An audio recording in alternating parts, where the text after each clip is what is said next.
Good morning students. आज हम करने जा रहे हैं अपने बिहाइव बुक का second chapter the sound of music. इसमें हम इस चैप्टर का फर्स्ट पार्ट करेंगे। फर्स्ट पार्ट जो कि है Evelyn Glennie listen to sound without hearing. एक लड़की है एवलिन ग्लेनी जो कि साउंड को सुनती नहीं है। विदाउट हियरिंग, बिना सुने ही वो साउंड को कैसे सुनती है उसके बारे में बताया गया है।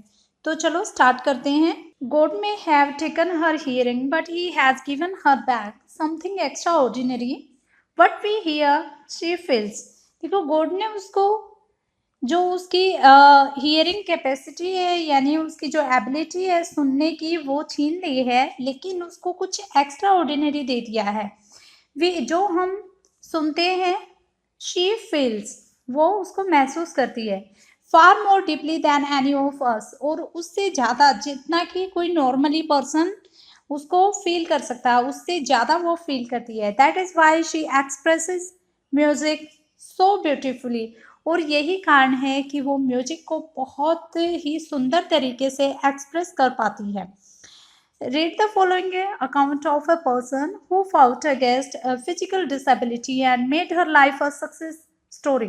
अब हम देखो इसमें यही पढ़ेंगे कि एक ऐसा व्यक्ति जिसके पास फिजिकल डिसेबिलिटी है, यानी वो डिसेबल्ड हो गया है, उसके बावजूद भी वो लाइफ में एक सक्सेस स्टोरी लिखता है, एक अपनी सक्सेस स्टोरी बनाता है। तो चलो स्टार्ट करते हैं। Rush hour crowd jostles for position on the underground train platform. A slight girl. देखो, जोशल का मतलब होता है धक्का मुक्की करना, यानी कि एक दूसरे को, जैसे हम सीट लेने के लिए एक दूसरे को पुश करते रहते हैं, तो ऐसे जोशल आ रहे हैं, क्राउड ही आ रहे हैं, वहाँ पे बहुत ज़्यादा रश है। अंडरग्राउंड प्लेटफॉर्म पे एक स्लाइट गर्ल, स्लाइट का मतलब होता है पतली सी, लुकिंग यंग दैन हर 17 ईयर्स, एक छोटी सी दिखती हुई, यानी 17 ईयर्स ओल्ड है, लेकिन फिर भी अपनी एज से कम लगती हुई एक ऐसी नर्वस येट एक्साइटेड, नर्वस है लेकिन फिर भी एक्साइटेड है। She felt the vibration of the approaching train, जो कि आने वाली ट्रेन की वाइब्रेशंस को फील करती है, वहां पे खड़ी है। It was her first day at the prestigious Royal Academy of Music in London and daunting enough for any teenager fresh from a Scottish farm. ये उसके लंदन में पहला दिन है उसके prestigious Royal Academy of Music in London. Daunting enough, daunting का मतलब होता है थोड़ा सा घबराया हुआ, थोड़ा सा डरा सहमा हुआ। डॉन्टिंग, डॉन्टिंग का मतलब फ्राइटेंड, थोड़ा सा डरा हुआ। Any fresh from a Scottish farm, क्योंकि ये स्कॉटलैंड से आई है, स्कॉटिश गर्ल है, और इसको कहाँ से इनविटेशन मिला है, prestigious Royal Academy of Music in London. But this aspiring musician faced a bigger challenge than most. She was profound deaf. अब देखो, एस्पायरिंग म्यूजिक, एस्पायरिंग म्यूजिशियन कौन होता है? जो कि म्यूजिशियन बनने की तैयारी कर रहा है, उसकी प्रिपरेशन कर रहा है। जैसे कोई डॉक्टर बनने की प्रिपरेशन करता है तो उसको हम एस्पायरिंग डॉक्टर्स बोल देते हैं। इसने बहुत बड़े बड़े चैलेंजेस फेस किए हैं, किसी भी बहुत बड़े चैलेंज से ज़्यादा। शी वॉज प्रोफाउंड डेफ, और वो बिल्कुल ही डेफ है, बिल्कुल बहरी है, उसको सुनाई नहीं देता। Evelyn Glennie's loss of hearing had been gradual, उसकी जो लॉस ऑफ हियरिंग थे हैज बीन ग्रेजुअल, वो धीरे धीरे गई है। Her mother remembers noticing something was wrong when the 8-year-old Evelyn was waiting to play the piano. उसकी mother ने नोटिस किया कि जब वो 8 साल की थी और वो पियानो प्ले कर रही थी, तो कुछ उसने नोटिस किया कि उसके साथ कुछ गलत है, something is wrong. They called her name and she didn't move, उसने उसको कई बार बुलाया, उसका नाम पुकारा, लेकिन वो उसने मूव नहीं किया। I suddenly realise she hadn't heard, और मुझे एकदम से, आई यहाँ किसके लिए यूज किया गया है? एवलिन की मदर के लिए। मुझे रियलाइज हुआ कि वो सुन नहीं सकती थी। Says Isabel Glennie, Isabel Glennie Evelyn की मदर है। For quite a while Evelyn managed to conceal her growing deafness from friends and teachers. Starting में उसने क्या किया, इसको कंसील करने का, कंसील का मतलब होता है हाइड, छुपाना, उसको छुपाने की कोशिश की अपने फ्रेंड्स और टीचर से, but by the time she was 11 her marks had deteriorate and her, लेकिन जैसे जैसे वो 11 ईयर्स की हुई तो उसके जो मार्क्स थे वो डिटेरियोरेट होते गए, उसके मार्क्स जो हैं वो डिटेरियोरेट होते गए, और उसकी हेडमिस्ट्रेस ने उसके पेरेंट्स से रिक्वेस्ट की कि वो उसको एक स्पेशलिस्ट के पास लेकर जाएं। It was then discovered, discovered का मतलब होता है पता लगाना, खोज करना, that her hearing was severely impaired. तब पता चला कि उसकी जो हियरिंग है यानी सुनने की कैपेसिटी है वो सिवियरली इम्पेयर्ड हो चुकी है as a result of gradual nerve damage, क्योंकि उसकी जो नर्व्स हैं वो धीरे धीरे डैमेज हो गई हैं। They were advise that she should be fitted with hearing aids and sent to a school for the deaf. अब उसके किस चीज़ के लिए वो फिटेड है, उसको हियरिंग एड्स देनी पड़ेंगी, और उसके लिए एक डेफ वाला जो स्कूल है वो उसके लिए फिट रहेगा, यानी उसे डेफ वाले स्कूल में, स्पेशल स्कूल में जाना चाहिए। Everything suddenly looked black. अब देखो सारी चीजें एकदम से उसको ब्लैक दिखाई देने लगी, यानी एवलिन के सामने एक अंधेरा छा गया कि अब वो क्या करे, क्योंकि वो सुन नहीं सकती और उसको दूसरे स्पेशल स्कूल में उसको भेजा जाना है। But Evelyn was not going to give up, लेकिन एवलिन ने गिव अप नहीं किया। गिव अप का मतलब है अपने धैर्य को छोड़ देना, त्याग देना। शी वॉज डिटरमाइंड, वो डिटरमाइंड थी। डिटरमाइंड का मतलब होता है दृढ़ निश्चय करना, दृढ़ संकल्प होना। वो डिटरमाइंड थे to lead a normal life and pursue her interest in music, क्योंकि उसने एकदम से निश्चय कर लिया था कि वो अपनी नॉर्मल लाइफ जिएगी और उसे कंटिन्यू करना है। परस्यू का मतलब कंटिन्यू करना अपने इंटरेस्ट को, जो कि उसका म्यूजिक में था। One day she noticed a girl playing a xylophone and decided that she wanted to play it too. अब एक दिन उसने एक लड़की को जाइलोफोन बजाते हुए देखा। जाइलोफोन एक तरह का म्यूजिकल इंस्ट्रूमेंट होता है, जैसा कि इसमें पिक्चर में भी दिखाया गया है। देखो ये पिक्चर में दिख रहा है कि जाइलोफोन क्या होता है, और उसने डिसाइड किया कि वो भी इसको प्ले करेगी और ऐसा ही प्ले करेगी। Most of the teachers discouraged her, but percussionist Ron Forbes spotted her potential. अब बहुत सारे उसके टीचर्स ने उसको डिस्करेज किया, उसको यानी हतोत्साहित किया कि वो ऐसा नहीं कर सकती, लेकिन एक परकशनिस्ट थे रॉन फोर्ब्स, परकशनिस्ट होते हैं एक तरह के इंस्ट्रूमेंट बजाने वाले। रॉन फोर्ब्स ने उसकी पोटेंशियल को देखा एवलिन ग्लेनी की। He begin by tuning two large drum to different notes. अब उसने क्या किया कि उसने स्टार्ट किया दो डिफरेंट ड्रम्स को, लार्ज ड्रम्स को डिफरेंट नोट्स पे बजाना। Don't listen through your ears, उसने एवलिन को ट्रेनिंग देना शुरू किया, और उसने एवलिन को बोला कि इन सब को तुम अपने कानों से, थ्रू योर ईयर्स, अपने कानों से सुनने की कोशिश मत करो। Try to sense it some other way, इनको दूसरे तरीके से सेंस करने की, उनको फील करने की, इनका सेंसेशन फील करने की कोशिश करो। Says Evelyn, suddenly I realised I could feel the high drum from. अब वो कहती है कि उसके बाद मुझे कुछ फील होने लगा, high drum from the waist of, यानी अपने वेस्ट से लेके नीचे, वेस्ट के नीचे लो डाउन की तरफ। फोर्ब्स रिपीटेड द एक्सरसाइज, और ये एक्सरसाइज फोर्ब ने एवलिन के साथ कई बार रिपीट की। And soon Evelyn discovered that she could sense certain notes in different parts of her body. अब उसको फील होने लगा कि बॉडी के कुछ पार्ट्स में वो डिफरेंट तरह की सेंसेशन फील कर पा रही है। I had learn to open my mind and body to sound and vibrations. अब मैंने अपनी बॉडी को पूरी तरह से, अपने माइंड और बॉडी को जो साउंड और वाइब्रेशंस थी उनके लिए खोल दिया, यानी मैंने पूरे अपने माइंड और बॉडी, सिर्फ मैंने अपने बॉडी पार्ट्स के से उसको फील करने की कोशिश नहीं की, बल्कि माइंड बॉडी दोनों को। The rest was share determination and hard work, और बाकी सब किस पे था, मेरे ओनली, शेयर का मतलब होता है ओनली, ओनली डिटर्मिनेशन, जो कि मैं पूरी तरह से डिटरमाइंड हो चुकी थी, दृढ़ निश्चय, और हार्ड वर्क, और मेरी मेहनत पर। यानी ये मैंने अपनी माइंड और बॉडी के साथ वाइब्रेशंस को फील करने के साथ साथ जो मेरा डिटर्मिनेशन और जो मेरा हार्ड वर्क था वो भी काम आया। She never looked back from that point onwards, और उसके बाद उसने कभी पीछे मुड़ के नहीं देखा। She toward the United kingdom with a youth orchestra, orchestra होता है ग्रुप ऑफ म्यूजिशियन, यानी जो डिफरेंट डिफरेंट काइंड्स के म्यूजिक बजाते हैं, म्यूजिक इंस्ट्रूमेंट्स वाले जो ग्रुप होता है उसको ऑर्केस्ट्रा बोलते हैं। And bye the time she वो 16, जब वो 16 की थी, मतलब उसने काफ़ी टूर किए यूके के, यूनाइटेड किंगडम के एक यूथ ऑर्केस्ट्रा के साथ। जब वो 16 की थी, she had decide to make music her life, और उसने डिसाइड किया कि वो अपनी लाइफ म्यूजिक में ही बनाएगी, यानी एक ग्रेट म्यूजिशियन बनेगी। She auditions for the royal Academy of music and scored one of the highest marks in the history of the academy.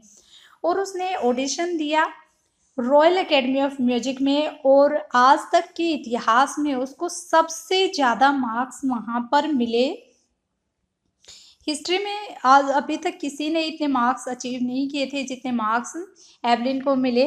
She gradually moved from orchestra work to solo performance. अब वो धीरे धीरे जो orchestra work था उससे solo performance की तरफ आ गई, यानी अकेले परफॉर्म करने लगी। At the end of 3-year courses she had captured most of the top awards, और अपने 3 साल के कोर्स के दौरान उसने हाईएस्ट अवार्ड्स को कैप्चर किया, हाईएस्ट अवार्ड उसको मिले।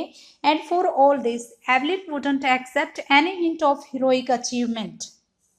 If you work hard and know where you are going you will get there. अब उन्होंने कहा देखो ये चीज़ें कुछ भी ऐसी नहीं है कि जो तुम नहीं कर सकते। अगर तुमने एक बार डिसाइड कर लिया और तुमने हार्ड वर्क किया है बहुत ज़्यादा, और ये डिसाइड कर लिया कि तुम्हें कहाँ जाना है, तो यू विल गेट देयर, तो तुम वहाँ पहुँच ही जाओगे और तुम उसको अचीव कर लोगे। And she got right to the top, और अब वो बिल्कुल टॉप पर पहुंच चुकी है। वो एक फेमस म्यूजिशियन बन चुकी है, world's most sought after multi percussionist with a mastery of some 1000 instrument.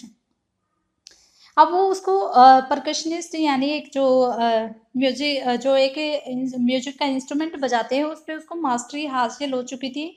Hectic, अब उसके बहुत ज़्यादा इंस्ट्रूमेंट्स, जो वो थाउजेंड्स ऑफ इंस्ट्रूमेंट्स को वो, अब उसका शेड्यूल, क्योंकि वो सोलो परफॉर्मेंस दे रही थी, वो एक बहुत ही मास्टरी हासिल उसको हो गई थी अपने इंस्ट्रूमेंट्स पे, और बहुत ज़्यादा हेक्टिक उसका अब शेड्यूल हो गया था। यानी अब उसका इंटरनेशनल शेड्यूल काफ़ी हेक्टिक था, क्योंकि उसे सोलो परफॉर्मेंस देनी पड़ती थी। It is intriguing to watch Evelyn functions so effortlessly without hearing. और वो अपने इंस्ट्रूमेंट को, अपनी म्यूजिक के जो इंस्ट्रूमेंट्स थे वो इतने एफर्टलेसली, यानी बिना किसी गलती के, वो बिना कुछ उसको सुने बहुत अच्छे से उसको बजाती थी। In hour two hard discussion she never missed a word. एक आदमी बोलता है कि हमारे 2 घंटे के डिस्कशन में she never missed a word, उसने एक सिंगल वर्ड भी मिस नहीं किया। Man with bushy beard give me trouble, she laughed, वो बहुत हंसती है और कहती है कि आदमी जिसकी झाड़ियों जैसी बियर्ड थी उसने थोड़ा सा मेरे उसमें, यानी जो कन्वर्सेशन थी या जो मैं उसको नोटिस कर रही थी उसमें थोड़ा सा ट्रबल, थोड़ा सा मुश्किल पैदा करने की कोशिश की, लेकिन फिर भी इट इज़, देखो ये जाइलोफोन बजा रही है, ये इस तरीके का होता है एक लकड़ी का, और जैसे काफ़ी सारे पैक में ये है, दिख रहा है यहाँ पे। Not just watching the lips it's the whole face specially the eye. अब वो कह रही है जो बियर्ड मैन था उसने थोड़ी सी ट्रबल करने की कोशिश की मेरे लिए, लेकिन मैं सिर्फ उसके लिप्स को ही वॉच नहीं कर रही थी। इट्स द होल फेस, ये पूरा फेस था जिसको मैं वॉच कर रही थी। स्पेशली द आईज, यानी कि पूरे फेशियल जो एक्सप्रेशन थे उनको तो वॉच कर ही रही थी, और स्पेशली उसकी आईज की, यानी आईज का मूवमेंट कैसा था। इसे speaks flawlessly with a Scottish lilt. ये होता है, देखो फ्लॉलेसली, फ्लॉलेसली का मतलब होता है बिना किसी गलती किए, without any mistake, without any fault. वो स्कॉटिश बहुत ही अच्छे से बोल रही थी। लिल्ट का मतलब होता है बोलना। The way of you are speaking, my speech is clear because I could hear till I was 11। मेरी स्पीच बहुत ही क्लियर थी क्योंकि मैं जब 11 की थी तो मैं सुन सकती थी। उसने कहा but that doesn't explain how she manage to learn French. अब जो राइटर है वो कह रहे हैं कि लेकिन मुझे समझ नहीं आ रहा कि उसने, चलो वो स्कॉटिश, क्योंकि वो स्कॉटलैंड से थी, फ्लॉलेसली स्कॉटिश तो बोल सकती थी, लेकिन उसने फ्रेंच और जापानीज कैसे सीखी, यानी ये उन पे मास्टरी कैसे हासिल की जापानीज, वो लर्न कैसे की उसने, मुझे समझ नहीं आ रहा। As for music she explain it for it through every part of my body. वो कह रही है, एक्सप्लेन कर रही है जब म्यूजिक के बारे में कि ये इसने मेरी पूरी बॉडी पार्ट से मुझे फील होता है। It tingles in the skin, my cheek bones and even in my hairs. देखो टिंगल्स का मीनिंग यहाँ पे दिया गया है, कोजिस स्लाइट प्रिकिंग, यानी एक छू के चले जाना हवा के झोंके की तरह कि ये मेरे सिर्फ चिक बोन्स, मेरे स्किन, मेरे चिक बोन्स और मेरे हेयर्स को भी ऐसे टच करता है music. When she plays xylophone she can sense the sound passing up the stick into her fingertip। जब वो xylophone बजाती है तो वो कह रही है कि वो सेंस कर सकती है जो साउंड पासिंग अप, जो साउंड पास हो रही है स्टिक से उसकी फिंगर टिप्स तक, यानी उसकी जब वो स्टिक जाइलोफोन पे डाल रही है तो वो स्टिक से और उसके फिंगर टिप्स तक वो उसकी म्यूजिक की साउंड को सेंस कर सकती है। By leaning against the drum, जब वो ड्रम की ओर झुकी हुई है, लीनिंग का मतलब होता है आगे की तरफ, ड्रम की तरफ उसमें झुका होना। She can feel the resonance flowing into her body. Resonance होती है इको, एक गूंज, एक साउंड, जो साउंड वो फील कर सकती है जो उसकी बॉडी में बह रही होती है। फ्लोइंग, बहना, यानी उसकी बॉडी में जो जा रही है, जो वो सेंस कर रही है उस म्यूजिक की साउंड को। On a wooden platform she removes her shoes so that the vibration pass through her bare feet. देखो अब वो प्लेटफॉर्म पे कभी भी शूज नहीं पहनती थी, क्योंकि वो शूज पहनेगी तो उसकी बॉडी पार्ट्स सेंस फील नहीं कर पाएंगे, तो वो बेयर फिट ही जाती थी, यानी शूज पहले ही उतार देती थी ताकि वो उनकी वाइब्रेशन जो है वो उसके पैरों से उसकी लेग्स। हैरानी नहीं है कि एवलिन के जो ऑडियंस थे वो भी उसको लाइक करते थे, बहुत खुश होते थे। In 1991 she was presented with a royal philharmonic society's prestigious soloist of the year award. अब 1991 में उसको फिलहार्मोनिक सोसाइटी का प्रेस्टिजियस अवार्ड मिला है, ईयर ऑफ द अवार्ड था ये उसका। She is master percussionist James Blades. God may have taken her hearing, but he has given her back something extraordinary। एक प्रकर्शनिस्ट हैं जेम्स ब्लैड, जो कहते हैं कि गॉड ने उसे उसकी हियरिंग तो छीन ली है लेकिन उसको कुछ एक्स्ट्रा ऑर्डिनरी दे दिया है। What we hear she feel, जो हम सुनते हैं वो फील करती है। Far more deeply than any of us, और उससे भी ज़्यादा कि जितना कि हम कर सकते हैं। That is why she expresses music so beautifully, और इसी कारण से वो म्यूजिक को इतने अच्छे से एक्सप्रेस कर पाती हैं। Evelyn confesses that she is something of a workaholic. Evelyn accept करती है कि वो थोड़ी सी वर्कोहॉलिक है। वर्कोहॉलिक होते हैं जो काम किए बिना नहीं रह सकते। बहुत लोग शॉपोहॉलिक होते हैं, जिसको शॉपिंग करना बहुत अच्छा लगता है। जैसे अल्कोहलिक होते हैं, यानी जो शराब पीते हैं, ड्रंकार्ड होते हैं। तो इसी तरीके से ये वर्कोहॉलिक है, इसको काम करना बहुत अच्छा लगता है। I have just go to work, मैं बस काम करना चाहती हूँ। Often harder than classical musician but the rewards are enormous, यानी मैंने जितना हार्डवर्क किया उससे कहीं ज़्यादा मुझे अचीव हो गया है मैंने, यानी कि काफ़ी सारे उनको अवार्ड्स भी मिले हैं। Enormous. Apart from the regular concert, Evelyn also give free concert in prison and hospital. देखो रेगुलर कॉन्सर्ट के अलावा भी वो काफ़ी सारे फ्री कॉन्सर्ट ऑर्गेनाइज करती थी, कई सारे अपनी सोलो परफॉर्मेंस देती थी प्रिजन्स, जेल और हॉस्पिटल्स में। She also gives high priority to classes for young musician, और उसने बहुत ज़्यादा प्रायोरिटी दी है यंग म्यूजिशियन को, यानी जो यंग जो सीखने वाले हैं, जो म्यूजिशियन बनना चाहते हैं उनको। And Richlin of the Beethoven fund for deaf children says, Richlin जो बेथोवन फंड का जो डेफ चिल्ड्रन, वो कहते हैं she is a shining inspiration for deaf children. ये एक शाइनिंग इंस्पिरेशन, एक चमकती हुई एक प्रेरणा है उन डेफ चिल्ड्रंस के लिए। They see that there is nowhere that they can not go. अब वो देख सकते हैं कि ऐसी कोई जगह नहीं है जहाँ वो नहीं जा सकते। Evelyn Glennie has already accomplished more than most people twice her age. Evelyn Glenny ने इतना ज़्यादा अचीव एवलिन ग्लेनी ने इतना ज़्यादा अचीव कर लिया है जो कि उसकी एज के पीपल करते हैं उससे 2 गुना, अपनी एज के लोगों से 2 गुना वो जो उसकी एज के 2 गुना है, मान लो वो 17 ईयर है और 34 ईयर्स का कोई है तो उसने 34 ईयर्स ओल्ड जितना अचीव कर लिया है। She has brought percussions to the front of the orchestra, वो परकशन को फ्रंट में ले आई है ऑर्केस्ट्रा की, and demonstrated that it can be very moving, और उसने ये प्रदर्शित किया कि ये बहुत ही अच्छा है। She has given inspiration to those who are handicapped, उसने उन लोगों को इंस्पिरेशन दी है, उन लोगों को इंस्पायर किया है जो हैंडीकैप्ड हैं, यानी जिनके बॉडी पार्ट्स में कोई ना कोई प्रॉब्लम है। People who to look to her and say, जो लोग उसको देखते हैं और कहते हैं if she can do it I can, यानी जब एवलिन कर सकती है, ये कर सकती है, तो मैं क्यों नहीं, यानी मैं भी कर सकता हूँ। And not the least, she has given an enormous pleasure to millions, और ये कहना बिल्कुल भी गलत नहीं होगा कि उसने लोगों को इनॉर्मस प्लेजर, खुशियाँ दी है मिलियंस को। ये हमारा चैप्टर कंप्लीट होता है और इसके राइटर है डेबोरा कोवले। अब हम नेक्स्ट पार्ट करेंगे इसका नेक्स्ट वीडियो में। अगर आपको वीडियो अच्छी लगी है तो इसको लाइक कीजिए, शेयर कीजिए। आप मुझे कमेंट बॉक्स में लिखकर बताएं कि मैं इसके ये एक्सरसाइज, ये क्वेश्चन आंसर भी कराऊं या नहीं। Thank you. Have a great day.